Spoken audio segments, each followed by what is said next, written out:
বিশ্বকর্মা পুজো মানেই হলো মায়ের আগমনী বার্তা। আকাশের দিকে তাকালে বোঝা যায় ইতিমধ্যেই শরৎ আমাদের মধ্যে প্রবেশ করে গেছে।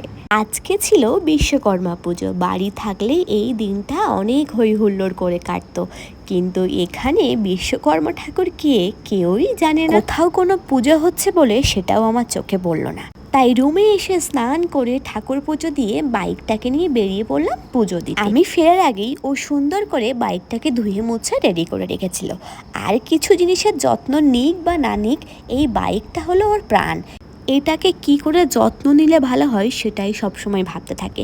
মানে এক কথায় বলা যায় আমার থেকেও এই বাইকটাকেও মনে হয় বেশিই ভালোবাসে। মন্দিরে এসে দেখি পুরোহিত তখনও আসেনি, তাই আমরা নিজেরাই বাইকটাকে সুন্দর করে সাজিয়ে নিচ্ছিলাম।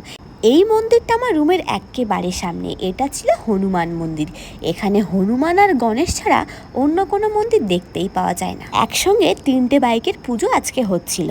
ফার্স্টেই বাইকের চাবিগুলো দিয়ে দেওয়া হলো, তারপর কি জানি কি সংকল্প করলো, দেন বাইককে আরতি করে ধূপ দিয়ে সুন্দর করে পুজো দিল। এখানকার পুজোর মেইন জিনিস হলো নারকেল ফাটানো। নারকেলের উপরে কর্পূর দিয়ে তারপর নারকেলটাকে ফাটানো হলো। দেন বাইকের দুটো চাকার নিচে দেওয়া হলো লেবু, তারপর ডান দিক থেকে ঘুরিয়ে বাইকটাকে একটু সরিয়ে রাখা হলো। তারপর আবার আসলো পুজো করতে।